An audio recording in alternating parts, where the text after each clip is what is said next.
Hello friends, welcome back to the Justice Junction. आज के video में मैं बात करूंगी कोड ऑफ सिविल प्रोसीजर के बारे में। This video is good for judicial aspirants, CLAT aspirants and legal students. Imagine कीजिए ऐसी सोसाइटी जहां पे कोई रूल नहीं है, कोई लॉ नहीं है, where fairness become a luxury. Code of civil procedure serves a beacon order in such a scenario.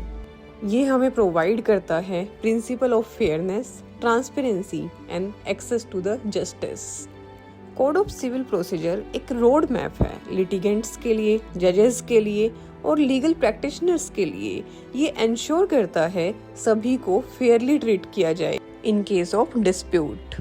इसके अलावा code of civil procedure promote करता है expeditious resolution of disputes and recognize करता है टाइमली जस्टिस को।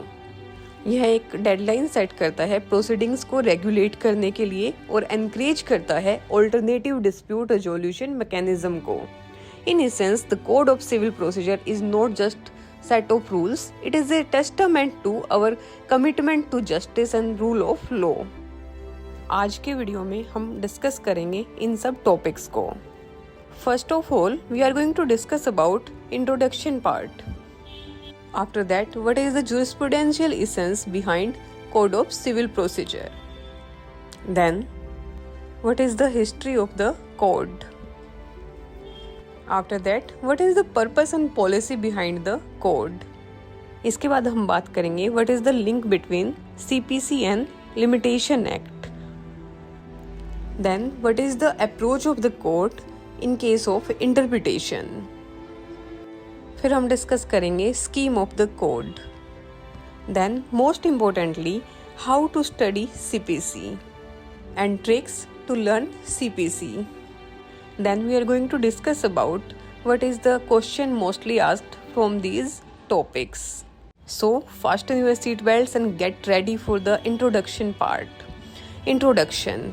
सबसे पहले हम समझते हैं लॉ को. लॉ दो टाइप के होते हैं, substantive law and procedural law. इसको हम एडजेक्टिव लॉ भी बोलते हैं. Now what is substantive law?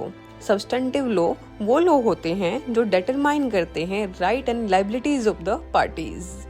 अब बात करते हैं प्रोसीजरल लॉ की. प्रोसीजरल लॉ प्रोवाइड करते हैं enforcement of those right and liabilities. ये एनफोर्स करवाते हैं उन सभी राइट एंड लायबिलिटीज को जो सब्सटेंटिव लॉ के अंदर प्रोवाइड किए गए हैं. Now we can understand it with examples. Matters दो टाइप के होते हैं, civil matters and criminal matters. What is civil matters? Civil matter involves dispute between individuals or entities over right, obligation or damage, typically revolve through lawsuits, whereas criminal matter involves legal proceedings related to the violation of laws where individuals are accused of committing offences against the society punishable by fine and imprisonment or other.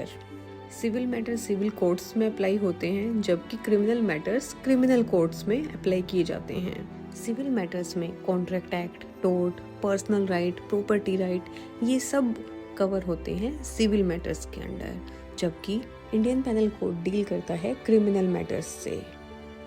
इसके अलावा Indian evidence act दोनों ही matters में apply किया जाता है. अब हम बात करेंगे ज्यूरिस्प्रूडेंशियल एसेंस की. Jurisprudential essence of the CPC lies in the maxim ubi jus ibi remedium, which mean where there is a right there is a remedy. अगर आपके पास सब्सटेंटिव लॉ है बट प्रोसीजरल लॉ नहीं है ऑब्टेन करने के लिए remedies को, तो जो भी सब्सटेंटिव लॉ में रेमेडीज दी गई हैं वो सब यूजलेस हो जाएंगी, पर्पसलेस हो जाएंगी. That's why we can read CPC along with Limitation Act. It plays the role of complementarity and it provides mechanism for obtaining the remedy. The CPC provides the real meaning and effectiveness to the maxim ubi jus ibi remedium. Without procedural law, substantive rights are useless. So that CPC and Limitation Act with SRA gives the procedure to obtain remedy and completion provides by the ubijus ibi remedium in the Code of Civil Procedure. इसके अलावा code of civil procedure provide करता है structured framework for resolving civil disputes through fair and efficient legal process and ensuring due process, which mean legal matters resolved according to established rules and principles and individuals treated fairly. Along with that, it talks about equality before law and enforcement of rights and obligation in civil matters, certainty of legal relations, and there should not be multiplicity and conflicts of the judgments and to prevent overburdening of the courts. Now we are going to discuss about history of the code. The Code of Civil Procedure is a crucial legal enactment that governs the civil proceedings in India. 1859 से पहले कोई भी uniform civil procedure code नहीं था. Country के different parts में different civil procedures को follow किया जाता था. It was initially introduced during the pre-independence era in 1859 as Act Number 8 of 1859. इसका प्राइमरी एम था एस्टैब्लिश करना कंसिस्टेंसी और coherence in civil legal proceedings in the country. बहुत सारे डिफेक्ट्स होने के कारण ये एग्जिस्टेंस में उस टाइम पे नहीं आ पाया. इसके बाद 1877 में दोबारा से सिविल प्रोसीजर कोड को इंट्रोड्यूस किया गया. But again, recognizing the need of refinement and adaptation to changing social and legal landscapes, the code underwent several amendments from 1860 to 1882. ये amendments बहुत ज़्यादा ज़रूरी थे एड्रेस करने के लिए emerging legal challenge, improve करने के लिए procedural efficiency और ensure करने के लिए justice for all. After that, the most significant milestone in the evolution of CPC occurred in 1908 when it was reenacted. This reenactment was a comprehensive overhaul of the code, incorporating various amendments and modernizing the procedural framework to align with contemporary legal practices and requirements. इस reenactment का main aim uniformity ही provide करना नहीं बल्कि enhance करना था accessibility to justice and expediate legal proceedings. Now we are going to discuss about amendments in CPC. In 1951, 1956 and 1976, Law Commission submitted several reports with the requirement of what change should be made while keeping in the mind following necessities. The procedure must not be complex and must allow a fair deal to economically weaker sections of the society, and a litigant must get a fair trial in accordance with the accepted principles of natural justice. इसके बाद CPC में दो major amendments आई, amendment act 1999 and amendment act 2002. Now we are going to discuss about what is the major changes by Amendment Act 1999 and 2002. A new provision for settlement of dispute outside the court has been introduced. A provision for recording of evidences by the Court of Commissioner has been made in several matters such as issuing of summons, filing of written statement, and amendment of the pleadings, production of documents, and preparation of decree etc. A time limit is prescribed. इसके अंदर एक time limit को prescribe किया गया था. Endless arguments are sought to be shortened by empowering the court to fix a time limit for oral arguments by permitting the written arguments to be placed on record by the parties. इसमें court ने time limit को fix किया था oral arguments को लेने के लिए. इसके साथ रिटन आर्ग्यूमेंट्स को भी प्रेफरेंस दी गई थी. And a provision is made for filing of appeal in the court which passed the decree, and instituting of appeal against the judgment is allowed where the decree is not drawn up, or scope of the appeal, second appeal and later patent appeal and revision has been curtailed in Amendment Act 1999 and 2002. अब हम discuss करेंगे what is the purpose behind Code of Civil Procedure.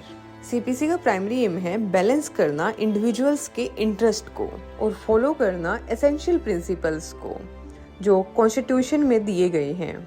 Along with that, it also provide comprehensive set of rules and procedure governing civil litigation, ensuring fair and efficient resolution of disputes, protection of rights and enforcement of judgments within the civil justice system. The procedure governing civil litigation should be based on principle of equity, justice, good conscience, reasonableness, fairness, and non-arbitrariness. These are the essential principles of the Constitution which have to be read as cutting across all the provision of CPC, and therefore it has to be ensured that the provisions are sufficiently elaborate and there is a transparency in the proceedings. After that, balancing between individuals and individuals' interest and certainty of judicial decisions, policy of bringing the legal disputes to an end, to do justice between the parties and ensuring due process and enabling the enforcement of rights, fostering access to the justice. CPC का larger purpose है provide करना justice between the parties और adopt करना ऐसी interpretations को जो serve करे end of justice in the particular case better. Now we are going to talk about interlinkage between CPC and Limitation Act. CPC and Limitation Act gives the complementarity to the substantive law. CPC और Limitation Act complete करते हैं procedural law को, क्योंकि without procedural law, substantive law become useless and incomplete.